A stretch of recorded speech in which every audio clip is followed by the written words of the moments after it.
allow God to actualize that agreement. He decided to take control over the outcome of events, and now he had to run from home.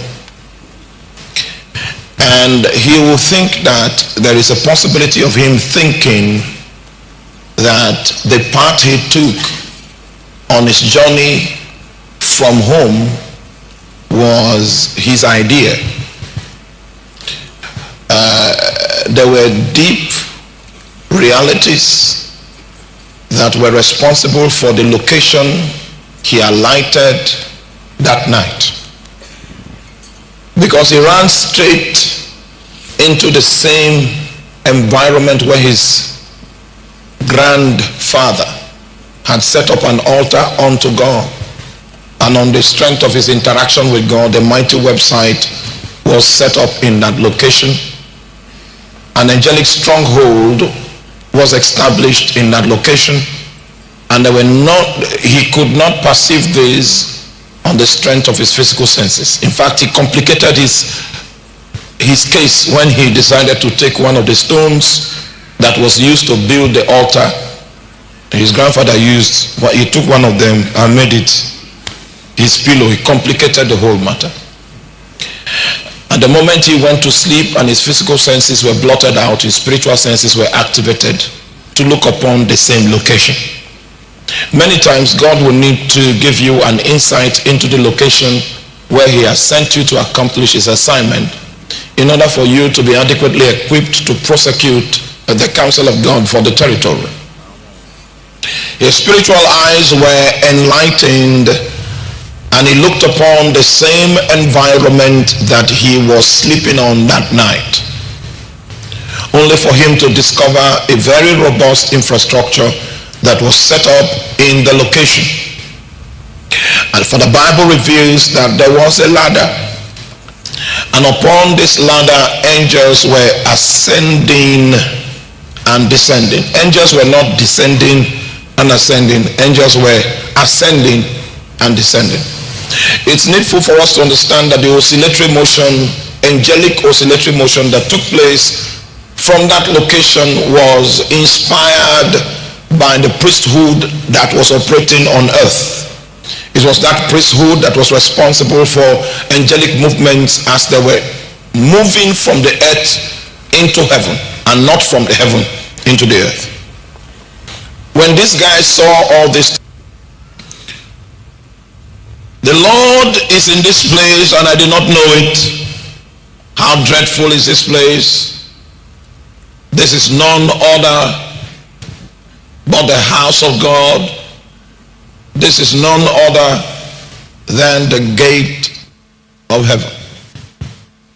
Now it will interest you to know that there was no building project in that location. No temple, no cathedral. And he named the place. He said, I cannot be mistaken on this matter. This is none other. But what? Oh, you're not with me. But what? The house of God.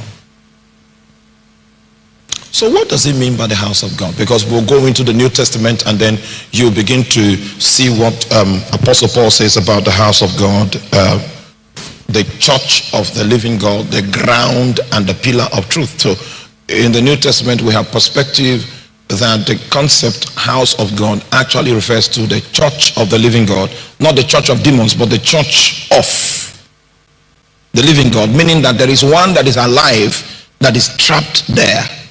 So if we are talking about the house of God, we are saying that, are you with me? We are saying that a technology was discovered that was able to trap the dimensions of God into the earth. Meanwhile, it will interest you to know that that was the concept, that was the idea of the temple when it was built. It was built to be able to trap the dimensions of the unseen realm. The temple was built to be able to capture human and angelic offices.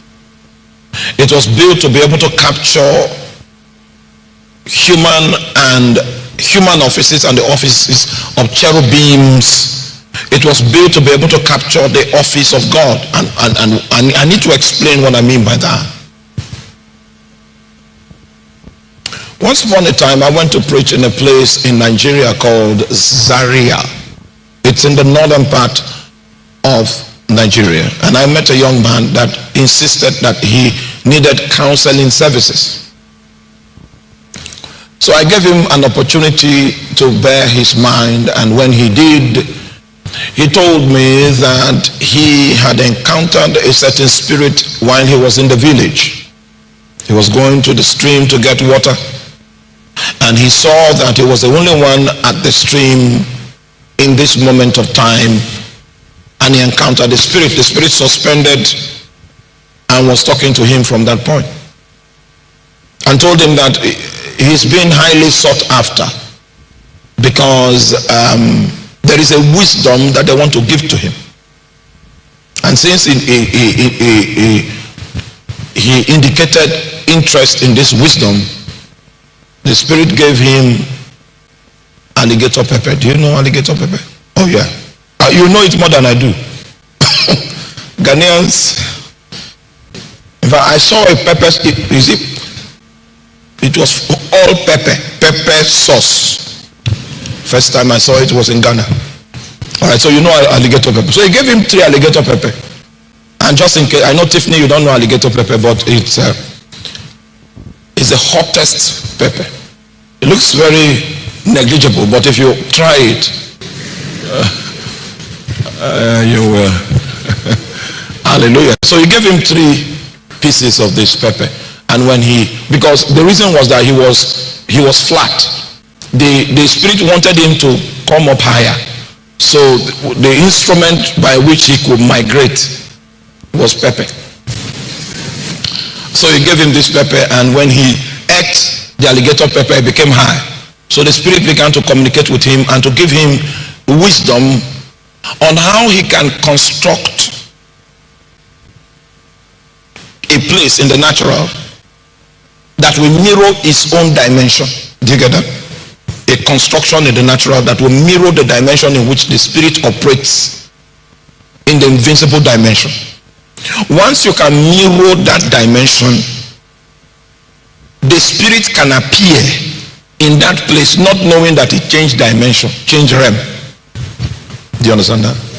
Alright, so that's the technology that was used to build the temple. The idea of the temple is a shrine where God can be trapped, where angelic dimensions can be trapped, where divine dimensions can be trapped.